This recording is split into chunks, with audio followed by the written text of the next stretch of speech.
मामान समाधी घेतल्यास मामावर अधिकार चालवायला लागले. त्यांना मामानं अधिकार चालू दिला नाही. अधिकार कुठं चालवावं कुठं चालू नाही हे कळालं पाहिजे. कसं बसावं कसं बोलावं हे सुद्धा कळालं पाहिजे. निस्ता देव कळाला म्हणून देव पावत नसतो. त्या देवाला पावन कसं करून घ्यायचं असतंय, आपल्याशी देवाला कसं करायचं हे शिकलं पाहिजे. एक ध्यानात ठेवा, आपण लग्न झाल्याच्या नंतर मुलीचं आणि मुलाचं लग्न झाल्याच्या नंतर मुलीला कळतं की आपल्या मालकाला आपण कसं आपल्याशी करावं, तसं देव सुद्धा आपल्याशी कसं करावं हे शिकलं पाहिजे. आणि त्या ज्या मुलीच्या मालकाला वाटतं की माझी बायको माझ्याशी आणि आपल्याशी कशी करायची, तर हे प्रयत्न करतो ना, तशा पद्धतीनं त्यांना सुद्धा आपण देव आपल्याशी कसा करता येईल हा विचार आणि हा प्रयत्न केलं पाहिजे. तेव्हा देव आपल्याशी होतो, फुकट होत नाही. कारण ह्याच्यासाठी परमात्मा, सेवा, भक्ती, भावनिकता, विश्वास दृढ भावनेने केला पाहिजे. म्हणून त्याच्यासाठी माणसानं, कारण ज्यावेळेस श्री सद्गुरू संत बाळूमामा होते ना, ज्यावेळेस बाळूमामा ह्या पृथ्वीला फिरत होते, पण त्यावेळेस म्हणजे खरोखर एक पती पत्नी मामाकडे आलं होतं. आणि ते पती पत्नी मामाकडे जोड पालं होतं. त्यांना लग्न कार्य नव्हतं, म्हणजे लग्न कार्य झालेलं होतं पण त्याला संतती प्राप्त अजिबात नव्हती. संततीच नव्हती त्याला प्राप्त. ते दोघं पती पत्नी मामाकडे आले की नाही, मामा 100% काम करतो हे सगळ्या जगाला माहित होतं. ते दोघं पती पत्नी मामाकडे आले आणि मामाला सांगितले, मामा आम्हाला संतती नाही. आणि एक लक्षात ठेवा, कारण आपण मामाचं चरित्र सांगतो मुलीने उग सांगत नाही. परिपूर्ण त्या भगवंताच्या चारित्र ग्रंथामधलं पूर्ण जे मामानं लिखित केलेलं आहे कारण ते सांगण्याचा प्रयत्न करतो. तर मंडळी खरोखर हे अनेकाला वाटतो, कारण त्याच्यासाठी आपल्याला सुद्धा बाळूमामाचं परिपूर्ण चारित्र वाचायचं, ऐकायचं असेल, समजून घ्यायचं असेल तर मामाचा ग्रंथ वाचा. त्यावेळेस मामाकडे मामा कळणं सोपं नाही हो. बाळूमामा कळणं सोपं नाही. आजपर्यंत कोणाला कळणार नाही. एक लक्षात ठेवा, स्वतःच्या आई वडिलाला बाळूमामा कळाला नाही, स्वतःच्या भावांना बाळूमामा कळाला नाही, मामा हा मामाच्या नातेवाईकाला बाळूमामा कळाला नाही. तर तुम्हाला मला कळून का? ज्या आईच्या गर्भातून 9 महिने 9 दिवस मामा राहिले त्या आईला मामा कळाला नाही, तो तुम्हाला मला कळणार आहे का तो मामा? याचा विचार करायचो की आज आपण बाळूमामाचा कारभार किंवा मामाच्या प्रपंचामध्ये येतो. हा मामाचा प्रपंच आहे आणि त्या प्रपंचामध्ये जर तुमच्या वाचून किंवा तुमच्यामुळं त्या मामाच्या प्रपंचाला कुठं जर त्रास होत असेल ना, तर हा मामा सहन करून गेलेला देव नाही. आजपर्यंत न सहन करून गेलेला देव. कारण हे मामा एवढा सोपा आहे, ज्या माणसामुळं मामाच्याच प्रपंचाला त्रास झाला आणि ज्यानं त्रास दिला आणि जो त्रास द्यायला लागलाय, कारण त्याला मामा अनुभव 100% देत असतो. ध्यानात. कारण विचार करा, सुटलेला तोडा आणू देत नाही, त्रास देणार सोडून का त्यानं? सोडणार नाही. म्हणून त्याच्यासाठी आपण प्रत्येकानं ठरवायचं की मामाच्या दरबारात आपण येतो. कारण नुसता बाळूमामाचा भक्त होऊन चालणार नाही, की मामाच्या प्रपंचामध्ये आपल्या हातून काही चांगलं करता येईल का, आणि चांगलं काही वाढवता येईल का, चांगली काही मामाची सेवा भक्ती वाढेल का, याचा विचार केला पाहिजे. आणि त्या विचारानं परमात्मा घडवला पाहिजे. तर मंडळी खरोखर श्री सद्गुरू संत बाळूमामा ज्यावेळेस आपल्या परमात्म्याचं गाडं मामा घेऊन फिरत असताना मामापाशी अनेक अनुभव आगळे वेगळे यायचे. तर त्यावेळेस मंडळी खरोखर मामा प्रत्येकाला समजून सांगायचे, बाबा अरे माझं दरबार म्हणजे एक अग्नीचं दरबार आहे. काय? माझं दरबार म्हणजे एक अग्नीचं दरबार आहे आणि त्या अग्नीच्या दरबारामध्ये वास्तव्य करावं, पण चांगल्या भावनेनं करावं. म्हणजे पती पत्नीचं जोडपं मामाकडे आलं होतं ना, म्हणजे पती पत्नीचं जोडपं दररोज आणि नेहमी यायचं, मामाला म्हणायचं, मामा आम्हाला संततीचा आशीर्वाद द्या मामा. मामा सांगायचे, मामा काही बोलायचे नाही. मामा त्याला एकच सांगायचे, अरे तुम्ही सेवा भक्ती करत राहा रे, तुम्ही देवदेव करत चला, सेवा भक्ती वाढवण्याचा प्रयत्न करा, बघू काय होतंय ते पुढं. मामा त्यांच्या देखत अनेक लोकांना आशीर्वाद द्यायचे, पण त्यांना मामा आशीर्वादच द्यायचे नाही. एक दिवशी दोघं पती पत्नी मामाकडे आले. मामाला म्हणे, मामा तू जगाला देतोस आणि आम्हाला का देत नाहीस? आम्हालाही दिलं पाहिजे. मामानं सांगितलं, बाई ह्या जन्मामध्ये तुझ्या पदरात संतती नाही. काय? ह्या जन्मामध्ये तुला संतती प्राप्त होणार नाही असं मामानं सांगितलं. म्हणजे दोघा पती पत्नीला चिंता पडली, तर आम्हाला संतती का होत नाही त्याचे कारण आम्हाला कळालं पाहिजे. मामानं सांगितलं, कारण सांगण्यात अर्थ नाही. ह्या जन्मात तुम्ही संतती काही मागू नका. करायची विश्वास असेल तर माझी भक्ती करा, सेवा करा, पण ह्या जन्मात तुम्ही संतती मागायची नाही. त्या माऊलीला मामानं सरळ सांगितलं. म्हणजे दोघं पती पत्नी म्हणले, मामा कस काय होत नाही, काय कारण आहे, आमचा दोष काय आहे, आमचं काय चुकलंय ते सांगा. मामा म्हणले, मी सांगू शकत नाही. ते दोघं पती पत्नी लयच मामाला परत त्यानं गावाकडे गेले. परत आले आणि परत आजू त्या माऊलीनं मामाच्या कानापाशी खटखट खटखट लावलंय. खटखट म्हणजे कळलं का? काय खटखट म्हणजे कळलं का? खटखट सारखं मामा मामा मामा का होत नाही, कशावर होत नाही, काय कारण आहे सांगा की लवकर. हे सारखं ती माऊली मामाला सांगितलंच पाहिजे अशा भाषेत मामाला बोलली. मामानं ठरवलं आता हिला सांगितल्याशिवाय पर्याय नाही. मामानं सांगितलं, बर असं म्हणतेस सांगतो, पण एक लक्षात ठेव, मी जर सांगितलं ना तुलाच अडचण वाढणार आहे म्हणून मी गप्प आहे, पण तुला समजत नाही त्याला मी काय करणार. मला तू सांग म्हणतेस ना, सांगूनच टाकतो. मामा थोडे अंतरावर गेले, एका झाडाखाली बसले आणि झाडाखाली बसल्याच्या नंतर मामानं आपल्या सेवेकरला बोलून घेतलं, सांगितलं त्या दोघा पती पत्नी जे आहेत ना, दोघं पती पत्नी, त्या दोघा पती पत्नी पैकी फक्त पतीला बोलू नको इकडं, पत्नीला फक्त माझ्याकडे बोलू आणि तू तिच्यासोबत ये. मामानं सांगितलं आणि खरोखर त्या माऊलीनं त्या मामाच्या भक्ता सेवेकरांना त्या माऊलीला बोलून घेतलं. मामापासून मामाचा आणि त्यांचा 10 फूट अंतर होता. मामानं सांगितलं, मी जे तुला संतती देत नाही त्याच्या पाठीमागं कारण आहे. म्हणजे कारण मी जर सांगितलं ना, तू 1 मिनिट सुद्धा माझ्या समोर थांबत नाही. मामा काय कारण आहे सांगा, तुम्ही सांगितलंच पाहिजे. मामानं सांगितलं, एक काम कर, तुला संतती पाहिजे ना, ज्या लग्नाच्या अगोदर मी जी संतती दिली होती तुला, लग्नाच्या अगोदर जी संतती मी तुला दिली होती ती संतती मला परत आणून दे, मी तुला देतो. काय देवानं सांगितलं, जे लग्न तुझ्या डोक्यावर अक्षदा पडण्याच्या अगोदर जी संतती मी तुला दिलेली होती ती संतती मला दे, मी तुला देतो असं मामानं सांगितल्याबरोबर, कारण त्या माऊलीच्या पायाखालची माती सरकली आणि ती माऊली तोंडामध्ये बोट घालून मामाला नमस्कार केले आणि खाली मान घेतली. मामाला शब्द सुद्धा करण्याची हिंमत तिच्यात राहिली. तिने मामाला नमस्कार केले, उठली आणि खरोखर आपल्या मालकापाशी आले. मालकाला म्हणले, चला घराकडे. मामा का सांगत नव्हते त्याचं कारण असं होतं, कारण जर पती पत्नीच्या देखत मामानं सांगितलं असतं तर त्या माऊलीला तिनं तो मालक अजिबात ठेवून घेतला नसता, थांबून ठेवला नसता. कारण मामा तिच्या प्रपंचाचा विचार करत होते, मामा सगळ्या गोष्टी राखून चालत होते. तर त्यालाच म्हणलं, त्या दोघा पती पत्नीनं मामाला नमस्कार केला आणि तिथून पुढे ते निघून गेले. पण बाळूमाच्या दरबारात यायचे, पण बाळूमाला तिथून पुढे कधी संतती अजिबात मागितली नाही. कारण भूत भविष्य वर्तमान काळ, काय भूत भविष्य वर्तमान काळ त्रिकाळाचं ज्ञान ठेवणारा तो म्हणजे मामा.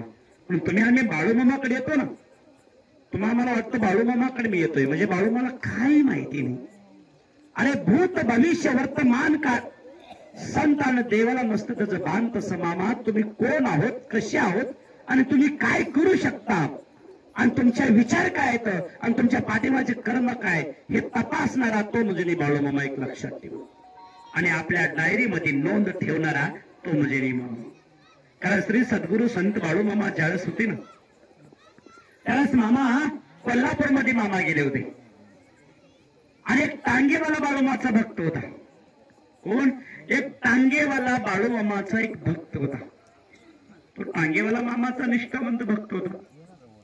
मग तो टांगेवाला बाळूमाची सेवा भक्ती करायचा आणि तो टांगेवाल्याला डोक्याला फेटा होता, फेटा बांधायचा.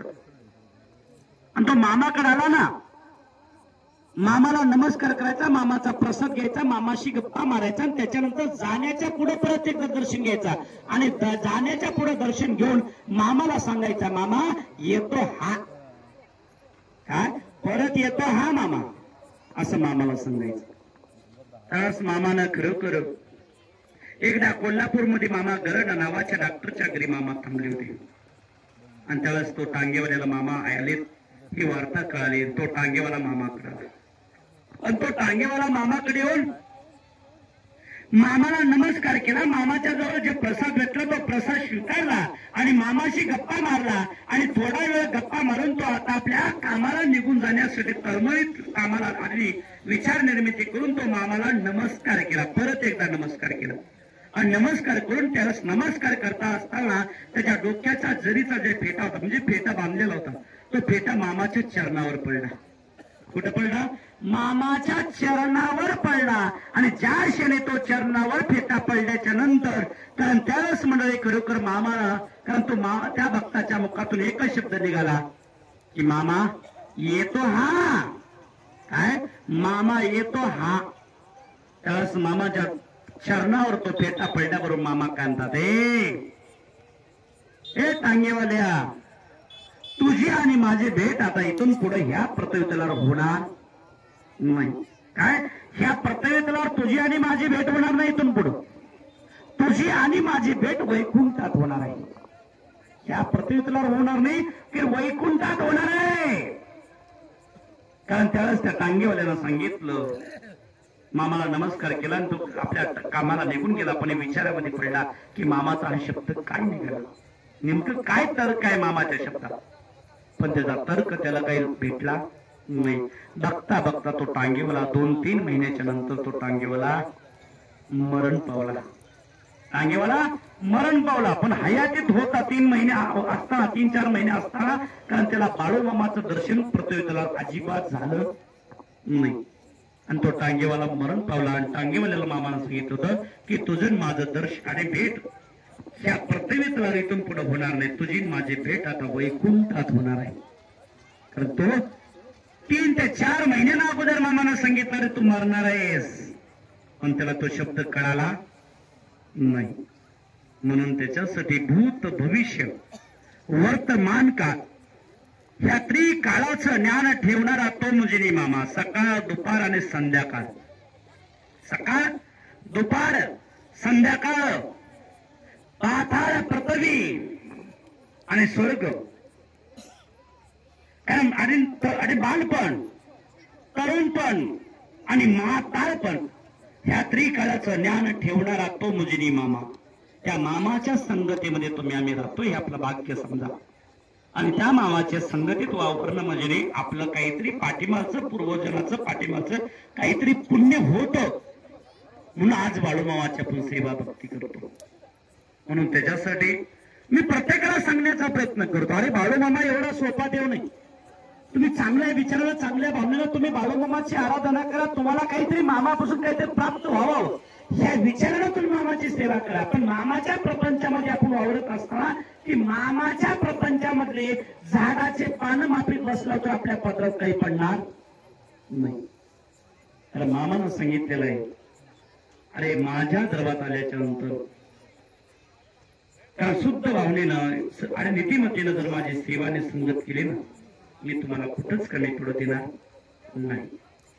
माझ्या कारभारामध्ये जर हवळा डबळ केली ना, हवळा डबळ, तर मी त्याला मात्र 100% मी कोण आहे ते दाखवल्याशिवाय राहत नाही.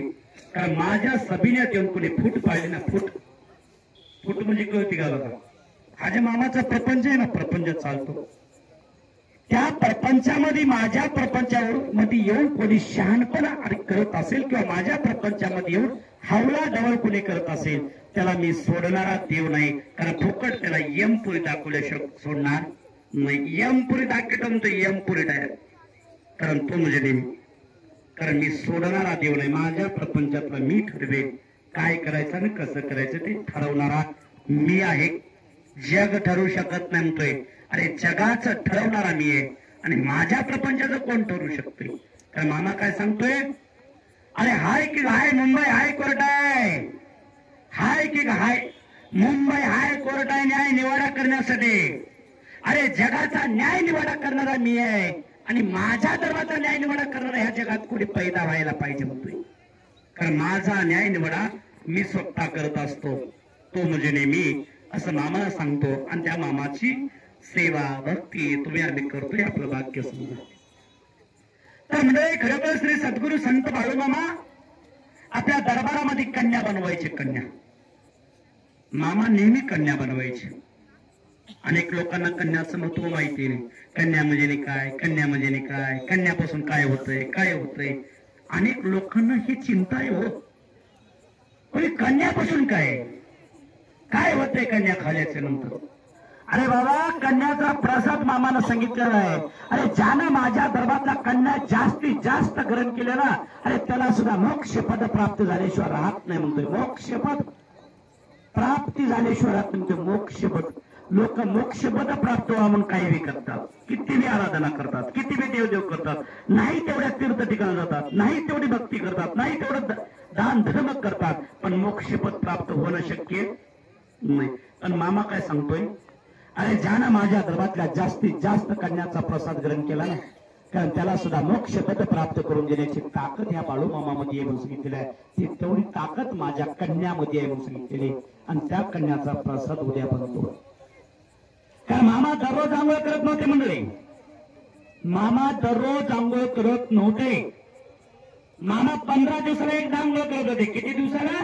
15 दिवसाला एकदा मामा आंघोळ स्नान करायचे. आणि तो 15वा दिवस कोणता? आज नाही, आज एकादश आहे पवित्र. पण मामा एकादशच्या दिवशी आंघोळ करत नव्हते, तर मामा बारशीच्या दिवशी आंघोळ करायचे. बारस म्हणजे कळले का? कारण उद्याच्याला मामा आंघोळ स्नान करायचे. 15 दिवसाला ते त्या 15 दिवसाला मामा आंघोळ करायचे. हे मामाचं नित्यनियमाचं कार्य. आणि मामा आपल्या भक्ताला सांगायचे, आपल्या भक्ताला मामा सांगायचे, अरे बाबा आंघोळ स्नान करा, पवित्र राहा, स्वच्छ राहण्याचा प्रयत्न करा, चांगल्या विचारानं राहण्याचा प्रयत्न करा, असं मामा सांगायचे. आपल्या भक्तांना उपदेश द्यायचे. त्यावेळेस मामाच्या भक्तानं मामाला विचारलं, मामा तुम्ही आम्हाला आंघोळ स्नान करण्यासाठी सांगता आणि तुम्ही का आंघोळ स्नान करत नाही, तुम्ही का आंघोळ स्नान करत नाही. त्यावेळेस मामा हसले गाला आणि हसत हसत मामा म्हणतात, अरे मला इथं आंघोळ स्नान करण्याची काय गरज आहे बाबा. मला दररोज पहाटे 3 पासून 6 पर्यंत माझे भक्तगण मला गंगा स्नान घालतात. कुठं? काशीमध्ये. माझे भक्तगण दररोज मला पहाटे 3 पासून 6 पर्यंत माझे भक्तगण गंगा स्नान काशीमध्ये घातल्या जाते आणि माझे वस्त्र काशीमध्ये चेंज होत असतात. तर मला इथं आंघोळ स्नान करण्याची काय गरज, असं मामा सांगायचे. आता अनेक लोकांना एक प्रश्न पडला असेल, काशीमध्ये कोण आहे? तर काशी विश्वनाथ आहे. आणि काशी विश्वनाथाला घातलेली आंघोळ बाळूमामाला येते म्हणजे हे काय नवलच आहे ना, विचाराने पाचाराची गोष्ट ही. तर मामा आपल्या रक्ताना सांगायचे आणि खरोखर त्या लोकांना, अनेक लोकांना मामा अनुभवून सुद्धा द्यायचे, जाणून द्यायचे. मामा जाणून खरंच सत्य तिथं आहे. पण बाळूमामा ज्याला झोपेतून उठले ना, तर मामाच्या अंगाने जे कपडे असायचे ते पांढरे शुभ्र असायचे. आताच मामानं कपडे चेंज केलेत का? मामाच्या अंगाला एक सुद्धा डाग सुद्धा नसायचा. आता विचार करा तुम्ही, आम्ही जर एखादी 2 दिवस जर आंघोळ नाही केली आणि 2 दिवस नाही कपडे बदलले, तर आपलं कॉलर जे आहे ना, कॉलर आपल्या कपडे जे आहेत ना, आपल्या अंगावरले वस्त्र, त्याचा सुद्धा दुर्गंध येतो. स्त्री असू द्या किंवा पुरुष असू द्या, त्याचा सुद्धा दुर्गंध येतो, दुर्गंध. पण जेव्हा श्री सद्गुरू संत बाळूमामा आहे ना, तो बसलाय, तो बाबा जो बसलाय पालखीमध्ये, तो बाबा 15 दिवसाला एकदा आंघोळ करत होता. 15 दिवसाला एकदा आंघोळ करत होता. पण ज्यावेळेस 15 दिवसाला एकदा आंघोळ करून सुद्धा, कारण त्या मामाच्या कपड्याला एक डाग सुद्धा दिसत नव्हता की मामा झोपेतून उठल्याबरोबर मामाचे कपडे पांढरे शुभ्र दिसायचे आणि विस्त्री मारल्यासारखे कपडे दिसायचे. एवढंच नाही की मामाच्या कपड्याचा कधी दुर्गंध सुद्धा येत नव्हता. मामा आपल्या बकऱ्यामध्ये राहायचे, पण 15 दिवसाला एकदा आंघोळ करायचे. आणि 15 दिवसाला तो दिवस फक्त बार्शीचा, आणि बार्शीच्या दिवशीच मामा आपल्या तळामध्ये आंघोळ स्नान करायचे. इतर दिवशी अजिबात कधीच करत नव्हते. तो म्हणजे मामा. तर मंडळी, खरोखर माळू मामा त्याने आपल्या भक्तांना सांगितल्याप्रमाणे अनेक लोकांना मामा आणि अनुभव द्यायचे, आणि ते अनुभव अनेक लोकांना समजून आला की ते अनेक लोक मामाच्या दर्शन, मामा हा काशी विश्वनाथ आहेत हे समजून लोकांना अनेक कळायला लागलं. एवढंच नाही तर मामा हा नुसतं काशी विश्वनाथाचं स्वरूप दाखवत नव्हते मामा, तर मामा तर ती पांडुरंगाच्या कळसार मामाला दर्शन दिलं. तो म्हणजे मामा. तुम्ही अनेक ग्रंथ वाचले असतील, पण आपल्या अनेक ग्रंथामध्ये पांडुरंगाच्या कळसावर दर्शन आतापर्यंत कोण्या संतानं किंवा कोण्या देवानं दिलं हे आपलं कधी ऐकण्यात आहे का? दिला असेल तर पांडुरंगानंच. कारण मंदिर पांडुरंगाचं, कळस पांडुरंगाचा. पांडुरंगाच्या कळसावर उभा टाकणार कोण? तर पांडुरंगच. पांडुरंगाशिवाय दुसरा कोणी उभा टाकू शकत नाही. पण माहिती आहे का, हा बाळू मामा आहे ना, बाळू मामा पांडुरंगाच्या कळसावर 2 वेळेस पांडुरंगाच्या निष्ठावंत वारकऱ्याला मामाला दर्शन दिलं. पांडुरंगाच्या कळसावर उभा टाकून पांडुरंगाच्या निष्ठावंत वारकऱ्याला, कारण पांडुरंगाच्या कळसावर उभा टाकून 2 वेळेस मामाला दर्शन दिलं. तो म्हणजे मामा. कारण एवढ्यावरच मामा थांबलेला नाही.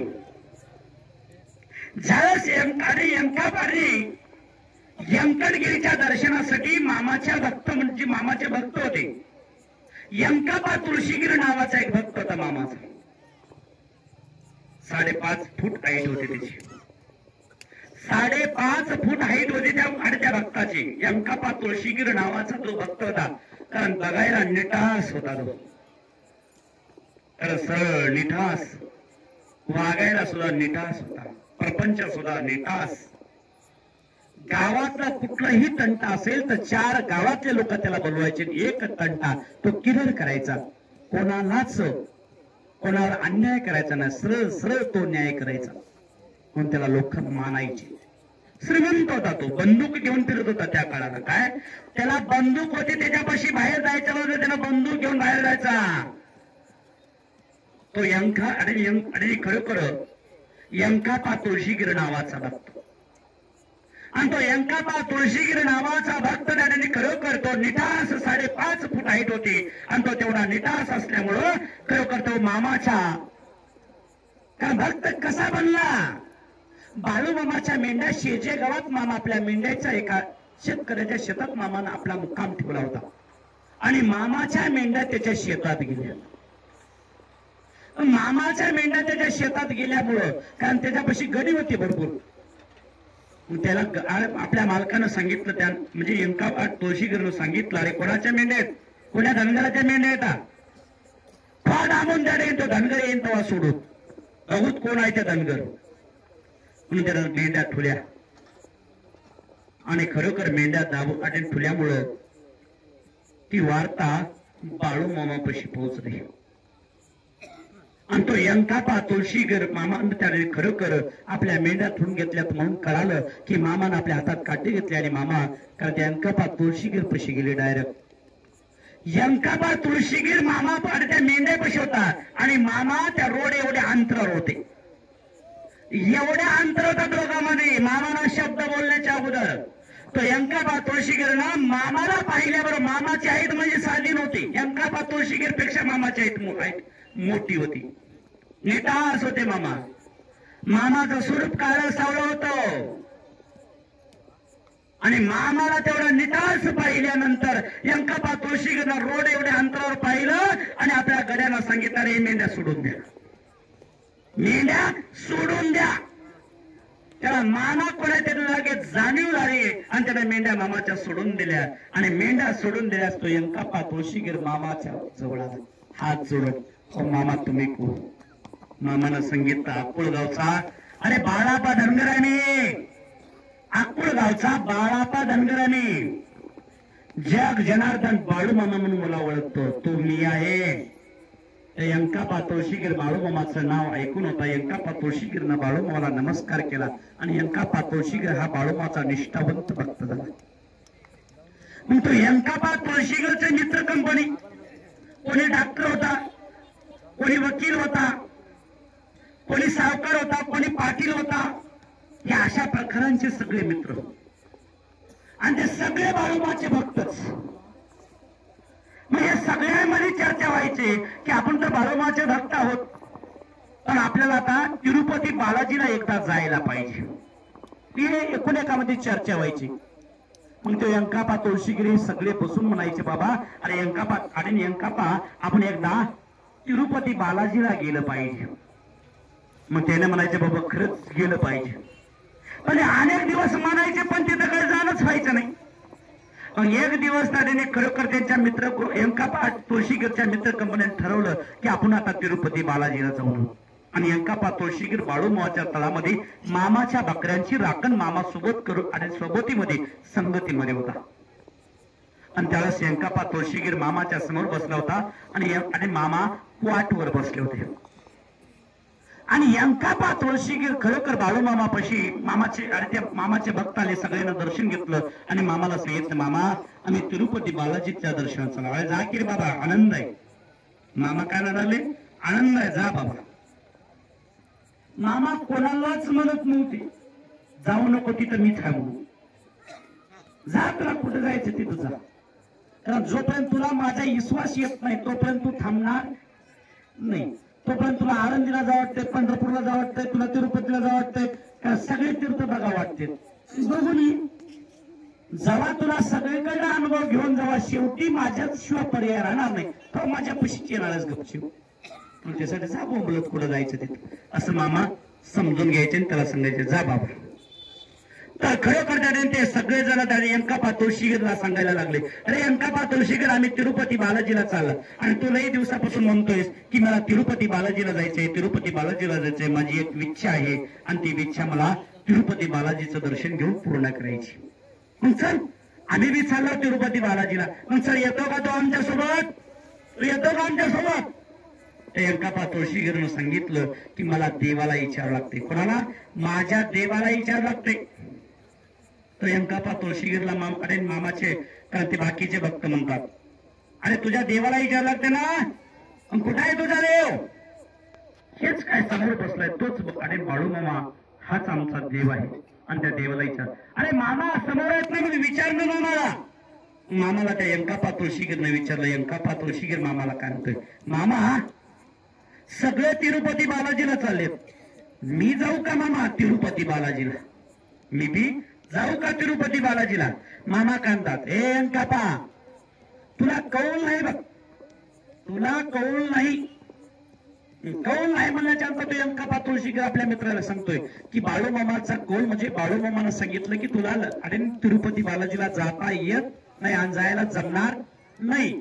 मला काय देवाचं कौल नाही आणि बाळूमामाचं कौल नाही तर तिथं तिरुपती बालाजीचं दर्शन घेऊन काही उपयोग नाही, ते बालाजीचं दर्शन होणार सुद्धा नाही असं त्या यंकापा तुळशीगिरनं आपल्या मित्राला सांगितलं. बाबा तुम्ही जावा, खुशाल जावा, पण मला काही येता येणार नाही.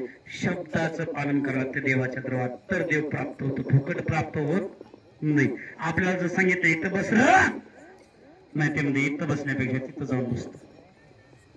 त्याला सांगितलं बाबा आज जाऊ नका, उद्या जाय, नाही आजच जातो. अरे हे ताट धुवून पाणी पिरता रे, ताट स्वच्छ धुवून तुम्ही म्हणलं का नाही, नाही मला गडबड आहे तसंच ठेवतो. एखाद्याला सांगितलं बापू देवाकडे पुढा करून प्रसाद घ्यावा, पायाकडे चप्पल काढून प्रसाद घ्यावा, नाही काय होत नाही, कुठे काढत बसवत राहू दे तसंच. म्हणून काही जण आता पायात चप्पल घालूनच प्रसाद घ्यायला लागले. का, त्याला वाटत त्या लग्नामध्ये बप्पी निघाले, देवामध्ये बप्पीच ते चालू करा. बप्पी म्हणजे कळलं की ते बप्पी म्हणायचे एक सिस्टम निघाले, बप्पी सिस्टम.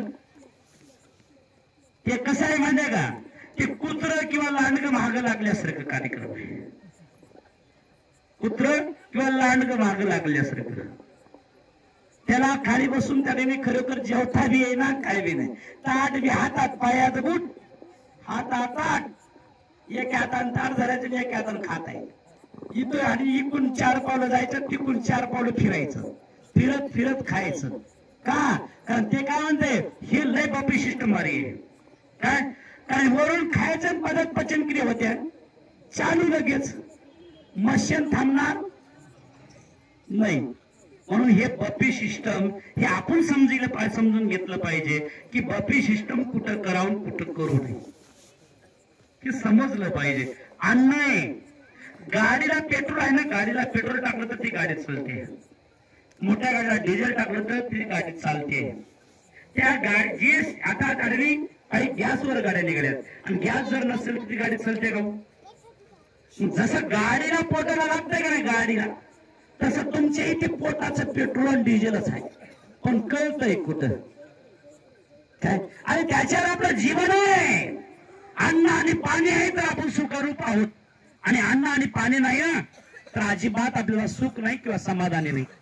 पण हे आपल्याला समजलं पाहिजे. समजून घ्यायला वेळ लागतो. ज्या दिवशी आपल्याला समजतं कारण त्या दिवशी खरं आपल्याला अनुभव येतो. म्हणून त्याच्यासाठी जीवन करावं, पायातलं वाण बाजूला काढावं, हात स्वच्छ धुवावं, हात पाय स्वच्छ धुवावं, ताटाला आणि दोन्ही हात जोडावं, नमस्कार करावं, ते अन्न ग्रहण करावं, हे कळालं पाहिजे. कारण ती जे अन्न घेतो का नाही, अरे ते अन्न पूर्ण आहे, पण त्या अन्नाची किंमत आपल्याला कधी कळणार. कारण आज तुम्ही जेवण करता ना देवाच्या दरबारात येऊन, त्या ताटामध्ये अर्थ, पोटामध्ये अर्थ, पण अन्नाची किंमत कधी कळते ज्या दिवशी तुम्ही एखादी बाहेर कुठे गेला, अरे दिवसभर उपाशी कुठं भेटणार झालं का नाही, 5 रुपये जर खिशात नसते की तवा वाटतं नाही ना काय खरकट्यामध्ये पडल्याला कुठं दिसलं का नाही, त्याच्याकडे फक्त म्हणून टाकलं व्हायला काय का बक्कळ विचार त्याच्यावर. पण काय करू, लोक काय म्हणतात की. म्हणून त्याच्यासाठी अन्न फार महत्वाचं आहे. त्या अन्नाची किंमत फार मोठी आहे. त्या अन्न म्हणजे एक देवाचा प्रसाद आहे, समजलं पाहिजे. त्या विचारानं कार्य अन्न आपण घेतलं पाहिजे, त्या अन्नाचा सन्मान केला पाहिजे. आपण आणि एखादी मोठा माणूस आपल्या गावात आला ना, मोठा माणूस एखादी आपल्या घरा प्रपंचामध्ये आपण लग्न करतो ना, आणि त्या लग्नामध्ये एखादी आपला नातेवाईक मोठं गाडी फेडी घेऊन आला ना, त्याचा आपण सन्मान करतो नाही पटकन, तसं त्या अन्नाचाही सन्मान केला पाहिजे. ते अन्न सुद्धा जेवढं त्या अन्नाचा सन्मान करशाल ना, कारण तेवढं तुम्ही आम्ही त्याच्यावर समाधान राहणार आहे. आणि त्यानं जर मनात आलं ना, त्यानं जर त्या जगाच्या मालकानं ठरवलं ना, तुम्हाला घोटभर बी पाणी पिऊ द्यायचं नाही, घोटभर बी अन्न आणि एक शीतभर सुद्धा अन्न खाऊ द्यायचं नाही जर ठरवलं, तर त्यानं तुम्हाला खाऊच देत नाही. लक्षात ठेवा. तुम्ही जर कस काय 100% सत्यता आहे. म्हणून त्याच्यासाठी त्या भगवंताची आराधना, त्या अन्न मातेला नमस्कार करून खरोखर अन्न ग्रहण केलं पाहिजे. कारण आपण घेतलेलं अन्न, कारण ते सुद्धा पचल्या जातं आणि समाधान आपण सुद्धा तृप्त होतो आणि आपल्या सुद्धा यंत्रणा योग्य चालतात. तुमचं कस काय काय मामा काय सांगतोय, अरे तुमच्या शरीरामध्ये जे वैष्णवा नावाची जी यंत्रणा आहे, वैष्णवा नावाची यंत्रणा, कोण्या नावाची, वैष्णवा नावाची जी यंत्रणा आहे, ती वैष्णवा नावाची यंत्रणा सुद्धा माझ्या नावची आहे म्हणते मामा. ते अन्न जे घेताव ना, ते अन्न पचवायचं का जशाला तसं खाली पाठवून द्यायचं, ते ठरवणारा मी आहे म्हणतोय. तुमच्या तुमच्या शरीरामध्ये जी वैष्णव नावाची जी यंत्रणा आहे, अन्न पचवते आणि पचलेलं अन्न कारण बाहेर काढून देते. कारण ती जी वैष्णव नावाची यंत्रणा आहे ती माझ्या नावची आहे म्हणते मामा, आणि ते मी ठरवत असतो. कारण माझ्याशिवाय ह्या जगामध्ये कोणीच ठरवू शकत नाही म्हणतो. म्हणून त्याच्यासाठी काळजी आणि काळजीप्रमाणे आपण परमात्मा केला पाहिजे. एवढंच नाही, तुमच्या घरामध्ये ज्या अग्नीवर आपण स्वयंपाक बनवतो ना, मामा काय सांगतोय, अरे ती अग्नी सुद्धा माझ्या नावची आहे म्हणतोय, माझ्या नावची. कोणतं शिजवायचं आणि कोणतं नाही शिजवायचं मी ठरवत असतो, कारण तो म्हणजे नेहमी म्हणतोय मामा. आणि त्या मामाची आराधना आपण करतो, हे आपलं भाग्य समजा. उद्या ज्याला कन्याचा प्रसाद आहे, कन्याचं महत्व काय, कन्या औषधी व्याधी जर्जरा दिले भूमी जलपुत्रांना, भक्ता बोलते रागाच्या भरा भंडाऱ्याचा महिमा मोठा गुरुवरा. काय, कन्या औषधी व्याधी जर्जरा दिले भूमी जलपुत्रांना, भक्ता बोलती रागाच्या भरा भंडाऱ्याचा महिमा मोठा गुरुवरा. कारण त्या कन्यापासून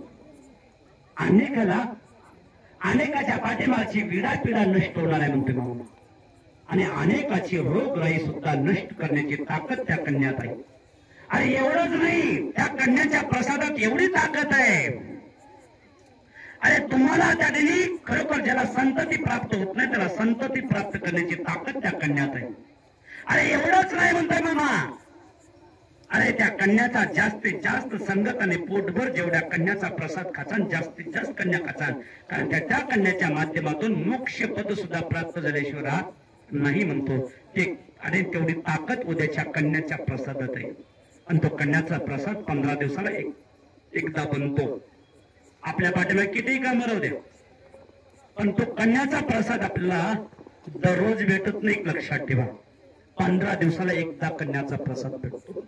उद्याच्याला ठीक 8:30 वाजता मावाची आरती होईल. आरती झाल्याच्या लगेच कन्याचा प्रसाद चालू होईल, याची काळजी ठेवा. आपल्या माध्यमातून आपल्या 4 परिपावण्याला सुद्धा तो प्रसादाचा लाभ झाला पाहिजे. आणि आपल्या माध्यमातून 4 लोकांना सुद्धा बाळूमामाची संगत, सेवा आणि भक्ती घडली पाहिजे, ह्या विचारानं कार्य करण्याचा प्रयत्न करा. तुम्हाला महत्वाचं सांगू का, तुम्ही आम्ही बाळूमामापाशी येतो ना, ह्या बाळूमामाच्या समोर कितीही तुम्ही नतमस्तक टेकवा, कितीही त्या मामाला आराधना करा, त्याच्यानं लवकर पावणार नाही मामा. पण पावतो कसा मामा?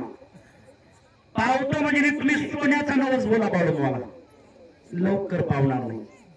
चांदीचा नवस बोला, लवकर पावणार नाही. पैशाच्या गठ्ठ्याचे, पैसे जास्त नाही पैशाच्या गठ्ठ्याचं, त्याचा नवस बोला, ते लवकर पटदिशा काम करणार नाही. आणि त्या देवाला जर सांगितलं, मामा मी तुझ्या बकऱ्यांची राखण करतो, पण माझी एवढी इच्छा पूर्ण कर, तो मामा 100% धावत पळत त्याचं काम करतो. कारण मामानं सांगितलेलं आहे, माझी मेंढी सुखी ना, माझी मेंढी सुखी असेल तर माझा मेंढका सुखी, माझी मेंढी आणि मेंढका सुखी आहे तर मला जग सुखी आहे म्हणतोय. आणि माझी मेंढी आणि मेंढका सुखी नाही ना, मला हे जग दुःखी आहे का सुखी आहे का मला घेणं देणं नाही म्हणतोय, मला घेणं देणं नाही. आपल्याला काय वाटतंय, प्रत्येक देवाच्या दरबार, आज बी बाळूमामाच्या मंदिरात आज बाळूमामाचे एवढे 19 पालखी येतो, 20 आदमापूर आहे. पण ह्या 20 ठिकाणी बाळूमामाच्या नावाखाली देणगी अलाउशिंग करून घेतल्या जात नाही. पण बाळूमामाच्या नावाखाली मंदिर बांधले ना, जिथं जिथं बाळूमामाच्या नावाखाली मंदिर बांधले, त्यांचं एकच चालू आहे, अलाउशिंग करून देणग्या जमा करणे आणि त्याच्या नावाखाली आपलं कार्य चालवणे, त्याच्या माध्यमातून. कारण मी देव आहे, देवऋषी आहे हे जगाला दाखवणे, हे यांचा कार्य चालू आहे, एक लक्षात ठेवा. पण यांना कुठं माहिती आहे देव कुठं आहे, त्यांना माहिती नाही देव कुठं आहे. आपण काय करतो बाळूमामासाठी? अरे बाळूमामाला दिवस रात्र नुसता हार घातला म्हणजे बाळूमामा पावत नाही. कारण मामाच्या शेळी मेंढीची जे सेवा करेल आणि जेवढा शेळी मेंढीसाठी आपण राबचाल ना, कारण तेवढा मामा पावतो, फुकट पावणारा देव नाही.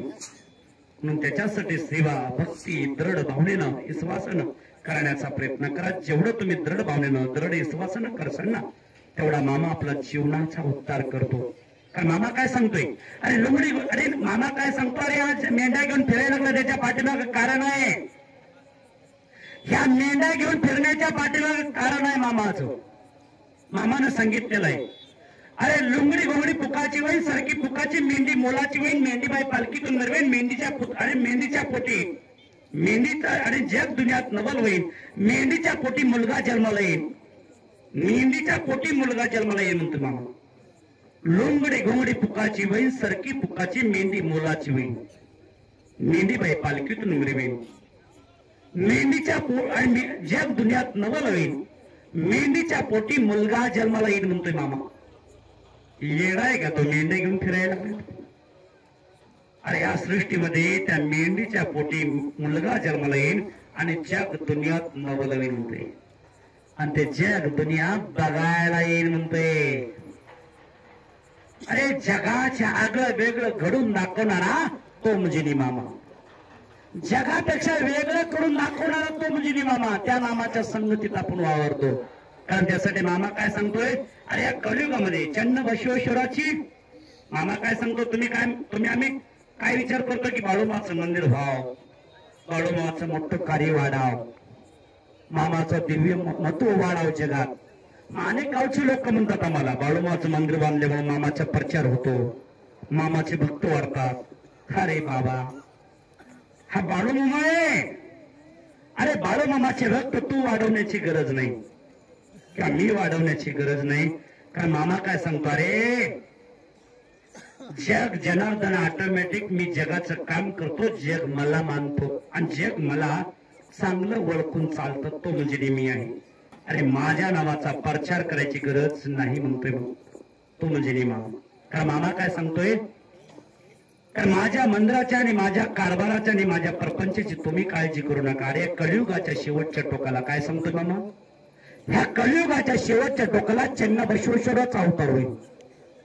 कोणाचा? ह्या कलियुगाच्या शेवटच्या टोकाला चन्न बसवेश्वराचा अवतार ह्या पृथ्वीतला जन्माला येईल म्हणतोय मामा. काय सांगतोय, ह्या कलियुगाच्या शेवटच्या टोकाला, कलियुगाच्या शेवटच्या टोकाला चन्न बसवेश्वर ह्या ठिकाणी ह्या पृथ्वीतला जन्माला येतील. आणि जन्माला आल्याच्या नंतर ते माझं मंदिर कुठे आहे ते शोधत येईल. माझं मंदिर, माझं मंदिर कुठे आहे ते शोधत येतील. तुम्ही म्हणता माझं मंदिर, याचा अर्थ कळाला का? अनेक लोक म्हणतील माझं मंदिर म्हणजे प्रत्येक गावात बाळूमामाचं मंदिर आहे बाबा. पण मामा काय सांगतोय, माझं मंदिर, याचा अर्थ ज्याला कळाला त्याला कळाला. काय मामा काय सांगतोय, ज्या आणि मामा काय सांगतो, अरे तो चन्न बसवेश्वर घोड्यावर बसून येऊन काय माझं मंदिर कुठे ते शोधत येईल आणि माझ्या मंदिराला 7 पायऱ्या सोन्याच्या गळे, 7 पायऱ्या सोन्याच्या गळे आणि त्याच्यावर माझे भक्तगण पाणी घालते म्हणून सांगितलेलं आहे. तुम्ही आम्ही काय मामाच्या कारभाराचा आणि मामाच्या नावाची चिंता तू मामाला करण्याची गरज नाही म्हणते मामा. अरे ह्या कलियुगामध्ये, कलियुगाच्या शेवटच्या टोकाला चन्न बसवेश्वराचा अवतार ह्या पृथ्वीला होईल आणि तो घोड्यावर बसून बाळू धनगराचं मंदिर कुठे ते शोधत येईल, बाळू धनगराचं मंदिर कुठे ते शोधत येईल आणि बाळू धनगराच्या मंदिराला 7 पायऱ्या सोन्याच्या घालीन, तिथून माझे भक्तगण, कारण त्याच्यावर माझे भक्तगण मला पाणी घालतील, तो म्हणजे मी म्हणून सांगितलेलं आहे. म्हणून त्याच्यासाठी बाळूमामाच्या नावाची चिंता किंवा मामाच्या प्रपंचाची चिंता किंवा मामाच्या मंदिराची ह्याची काळजी तुम्ही आम्ही करू नका म्हणतोय मामा. अरे मी हाय की एवढा खंबीर म्हणतोय, मला काय करायचं आणि कसं करायचं ते मला चांगलं ठरवत आहे, मला सांगायची गरज नाही म्हणतो. म्हणून त्या मामाची संगत भक्ती आपण करतोय, आपलं भाग्य समजा. कारण मामाचं जीवन चरित्र आपण किती जरी सांगितलं तरी संपणार नाही. कारण मामानं सांगितलेला पृथ्वीचा एक जरी कागद केला, स्वतः सरस्वती माता जरी लिखाणपट्टी करायला बसली, कारण ती सरस्वती माता थकेन, पृथ्वीचा कागद संपेल. पण श्री सद्गुरु संत बाळूमामाचं जीवन चरित्र कधीच संपणार नाही असं मामानं सांगितलेलं आहे. म्हणून त्याच्यासाठी तुम्ही आम्ही किती जरी मामाचं चरित्र सांगितलं तरी संपणार नाही. ही काळजी ठेवून आपण कार्य करण्याचा प्रयत्न करा, सेवा करा, दृढ मनानं सेवा करा, भक्तिभावानं सेवा करा. अरे इथं मामाच्या गर्भात ओळख पाळख करण्यापेक्षा, माणसाची ओळख आणि पाळख वाढवण्यापेक्षा देवाची ओळख पाळख वाढवा. अरे वशीला बाजी करण्यापेक्षा देवाची सेवा आणि भक्ती दृढ मनानं करा आणि देवाला आपले काम आणि आपल्या अडचणी पूर्ण कशा करून घेता ह्याचा विचार करा. हा बाळूमामा वशिली बाजीने किंवा वळकी पालखीने बाळूमामा पावणारा देव नाही. तुमच्या आमच्या कर्मावर कृपा करणारा, कर्मानुसार तुमच्या आमच्यावर कृपा करणारा देव हा बाळूमामा आहे. ह्याची काळजी ठेवा आणि त्या काळजीप्रमाणे कार्य करण्याचा प्रयत्न करा. अरे जो ज्याच्यात कष्ट करण्याची क्षमता आहे ना, मामानं सांगितलेलं आहे, अरे जो राबतो ना मी त्याच्यासाठी राबतो. आता मला सांगा, तुमच्या इथं बाळूमामाची पालखी आली, पालखी आली म्हणून मामाची पालखी किती दिवस राहणार आहे तुमच्या गावात? एखादी 6 महिने राहील का तुमच्या गावात? महिला मंडळ, पुरुष मंडळ 6 महिने राहील का? 6 महिने का राहायला पाहिजे की का? कारण तुम्हाला आता प्रपंच म्हणजे मामा गेले त्यावर प्रपंच करणं होत नाही ना. प्रपंचाच्या कामानंतर करणं होते का? करणं होत नाही, आताच करून घ्यावं लागते. बरोबर आहे का चुकीचं आहे? अरे बाबा, जो देव आपला एवढा प्रपंच घेऊन फिरायला गेलाय, आपल्या गावात येऊन बसलाय आणि त्या प्रपंचामध्ये आपल्याला राबण्याची क्षमता आपल्यात नाही, तर देव आपल्यावर कृपा करावं कशी? कशी कष्ट करा आपल्यावर कृपा करावी कोणी आले विचारावं. अरे देव आपल्या गावात आहे तर त्याच्यासाठी आपण राबलं पाहिजे. आपला प्रपंच आयुष्यभर संपणार नाही. प्रपंच कधी संपतो ग? प्रपंच संपला का कधी कोणाचा? महिला मंडळ, पुरुष मंडळ. पुरुष मंडळ तुमचा नाही, परपंच आहे, माझा परपंच आहे, माझे लेकर, माझी बायको, माझे नातू पंतू, काही नाही कोणाचं. एक लक्षात ठेवा, एक ध्यानात ठेवा, माणसाला किती प्रकारचे अहंकार असतील तू माहित आहे का? अजून एका मनुष्याला किती प्रकारचे अहंकार असतील माहित आहे का? अजून ठळक ठळक लोकांना किती माहिती आहे? 5 अहंकार. कोणते? ठळक ठळक. कोणी म्हणते पैशाचा अहंकार, पैसा 1, सोनं 2, चांदी 3, काय जमीन 4. बरोबर आहे का चुकीचं आहे? आणि दुसरं अहंकार कोणता? 5वा, कारण दान धर्म. मेलाय दान धर्म करतो, हे ठळक ठळक माहिती आहे. पण एका मनुष्याला जवळपास किती प्रकारांचे अहंकार असतात तुम्ही मोजायला सुरुवात करा. मी सांगायचं काम करतो. एका मनुष्याला पहिला अहंकार करायला एक लक्षात ठेवा. पहिला अहंकार माणसाला पैशाचा येतो, दुसरा अहंकार सोन्याचा येतो, तिसरा अहंकार चांदीचा येतो, चौथा अहंकार कारण त्याने जमिनीचा येतो, 5वा अहंकार दान धर्माचा येतो, 6वा अहंकार स्वतःच्या स्वरूपाचा येतो, 7वा अहंकार स्वतःच्या ताकदीचा येतो, 8वा अहंकार कारण त्याने वस्त्राचा येतो, 9वा अहंकार ज्ञानाचा येतो. कारण हे 9 ते 10 प्रकारांचे अहंकार माणसाच्या अंगात भरतात. काय एखाद्या माणसाला बघा तुम्ही, आपलं स्वरूप दिले ना देवानं, त्याला 10 वेळेस आरशामध्ये बघतोय, पण त्याला माहिती नाही. आणि आपण विचार केला पाहिजे, मी जेवढा सुंदर आहे ना, अरे ज्यानं मला जन्माला आणलं ना तो किती सुंदर असेल, ज्यानं मला ह्या प्रपंचाला पाठवलंय तो किती सुंदर असेल. म्हणून त्याच्यासाठी जगाच्या मालकाच्या दरबारात कधी त्या आपल्या स्वरूपाचा कधी अहंकार पाळला नाही पाहिजे. स्वतःचं जे स्वरूप दिले ना त्या स्वरूपाला सुद्धा देवानं मर्यादा दिलेली आहे. मर्यादा मला वाटत असेल आपल्या आयुष्यालाच मर्यादा दिल्या देवानं, असं नाही बरं. तुमच्या आमच्या स्वरूपाला सुद्धा मर्यादा दिल्या मामानं आणि भगवंतानं मर्यादा दिल्या. मर्यादा कोणत्या मर्यादा माहित आहे का? 12 वर्षाचं बालपण, 24 वर्षाचं तरुणपण, 35 वर्षाचं म्हातारपण. कारण तुमचं आयुष्य 30 वर्ष ओलांडण्याच्या अगोदर तुम्हाला तुमचा चेहरा तुम्हाला आरशामध्ये सुद्धा बघा वाटत नाही. तुमचं स्वरूप तुम्हाला आरशामध्ये बघावं सुद्धा वाटत नाही. म्हणून त्यासाठी देवानं तुम्हाला मर्यादा दिली स्वरूपाची सुद्धा.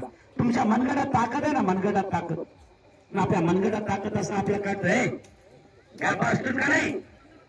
एका ठ्याक्यात आलेली आडवा पाडेल म्हणतो कोणाला? म्हाताऱ्याला, बारक्याला. पण त्याला माहिती नाही, अरे माझ्या मनाला ताकद ही कायमची राहणार नाही. त्याला सुद्धा मर्यादा दिलेल्या देवाला मर्यादा दिली त्याला सुद्धा.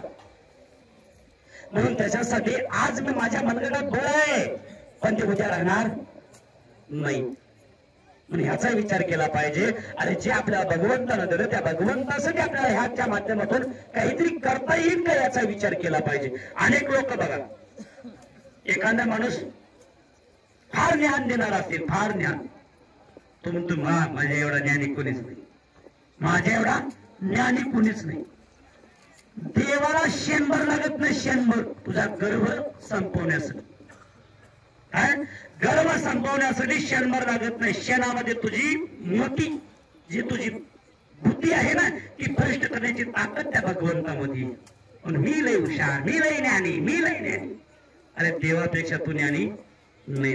अरे तुला फक्त देवानं दिले कशासाठी?